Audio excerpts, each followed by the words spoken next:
Perkataan Rabb dengan makna dia menjadikan. Ini diakui oleh seluruh manusia, termasuk orang-orang kafir, termasuk orang-orang yang tak mengaku adanya Tuhan. Firman Allah Ta'ala, "Wa la in sa'altahum man khalaqas samawati wal ard la yaqulunna Allah." Dan jika engkau tanya mereka siapakah yang menjadikan langit dan bumi, semua akan menjawab Allah dengan bahasa masing-masing. Dengan bahasa Arab Allah, bahasa Melayu Tuhan, bahasa Inggeris God, bahasa Parsi Khudai, dengan makna Tuhan yang satu, mengikut bahasa masing-masing. Termasuk mereka yang tidak ada pelajaran, yang tinggal di hutan rimba belantara, yang tidak bersekolah mengaji langsung, percaya adanya kuasa gaib yang menguasai alam yang dinamakan Allah. Termasuklah orang-orang komunis yang tak mengaku adanya Tuhan. Bila sakit, tak ada obat boleh mengobat dia, masa itu dia menyebut Allah. Bila dia naik kapal terbang, jeng kapal terbang mati, masa itu percaya adanya Tuhan. Tuhan itu ialah yang menjadikan alam dan mencipta peraturan-peraturan bagi alam ini. Tiap-tiap makhluk ada peraturan dia. Di antara makhluk hayawan. Hayawan ialah makhluk yang hidup, yang boleh bergerak. Ada hayawan yang berjalan dengan perut dia, ular, cacing. Ada hayawan yang berjalan dengan 4 kaki. Ada hayawan yang berjalan dengan 2 kaki. Di antara manusia berjalan dengan 2 kaki. Tuhan jadikan kepala di atas. Bukan macam ayam, kepala sama arah dengan punggung, sama arah dengan perut. Dan sebab itu dia fikir perut lebih pada fikir kepala dia. Manusia Tuhan jadikan kepala ni tinggi, perut duduk di bawah, dubur duduk di bawah lagi. Ini dia Tuhan jadikan manusia. Tuhan tanya, adakah yang berjalan mengikut kejadian Allah yang Tuhan tetapkan lebih betul? Tuhan tetapkan manusia berjalan dengan 2 kaki, kepala di atas, lebih betul? Ataupun yang berjalan pindah, Tuhan buat berjalan dengan 2 kaki, dia berjalan dengan perut dia, berjalan dengan kaki, kepala di bawah, tangan di bawah, itu lebih betul? Ataupun berjalan dengan 2 kaki lebih betul?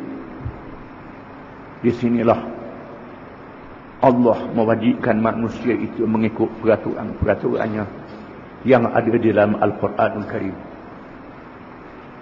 Al-Quran adalah kitab akhir zaman yang diberi kepada Nabi Muhammad SAW, yang menjadi mukjizat ilmu, yang menunjuk kepada manusia bagaimana manusia mengurus kehidupan di dalam dunia yang dipertanggungjawabkan kepada mereka.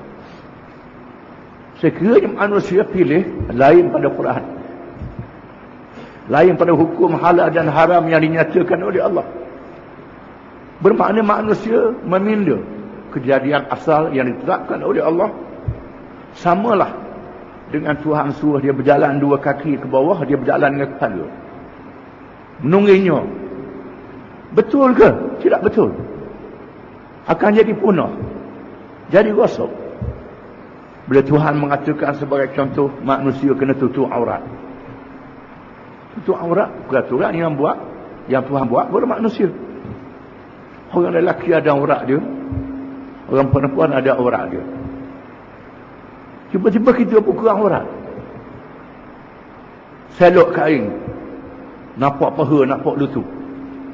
Hak jenis nampak paha, nampak lutut ni siapa dia? Lembu, kambing, binatang. Tak ada pakaian langsung, siapa dia? Binatang. Tuhan tetapkan bagi perempuan ada aurat dia, jaga wajah dia, jaga maruah dan diri dia. Tiba-tiba dia buka aurat dia. Bukan saja buka, cap pula mata, bubuh biru, bubuh hijau, bubuh merah. Hak jenis bubuh mata biru ni apa dia? Beruk, monyet, burung, binatang. Dia ubah. Tuhan buat kepada dia peraturan dia tetap, dia ubah lain daripada hak Tuhan buat. Begitulah Tuhan tetapkan. hubungan di antara lelaki dan perempuan kena menikah. Tak menikah ni siapa dia? Menatang. Tuhan tetapkan makanan halal dan haram. Dia makan hak haram. Makan hak haram ni siapa dia? Menatang jaga halal dan haram.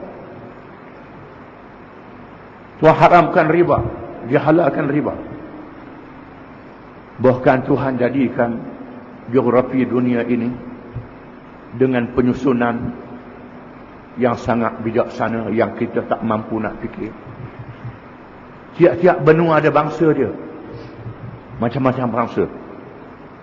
Tiap-tiap muka bumi ada hasil dia. Ada negeri yang minyak banyak. Ada negeri yang pertanian banyak. Ada negeri yang ikan banyak. Ada negeri yang biji banyak. Dan masing-masing negeri ada kepandaian dia. Kena manusia bertukar di antara kepandaian ini di antara satu sama lain. Ada negeri yang air banyak. Ada negeri yang air mahal pada minyak. Ada demikian. Manusia hendaklah bertolong-menolong di antara satu sama lain. Jangan tamak. Bila manusia sudah tamak, ambil air lebih, bazir. Ambil minyak lebih, bazir. Mendirikan rumah yang tinggi-tinggi, pacok terlalu dalam ke dalam bumi. Macam-macam lagi buat. Samalah dengan kita makan lebih. Perut kita cukup sepinggang aja. Kita tak sampai 4 pinggang. Sampai tubik orang eja. Perut. Jawab je tak orang nak jalan. Bukan saja orang nak jalan, jadi penyakit. Penyakit pada diri kita sendiri.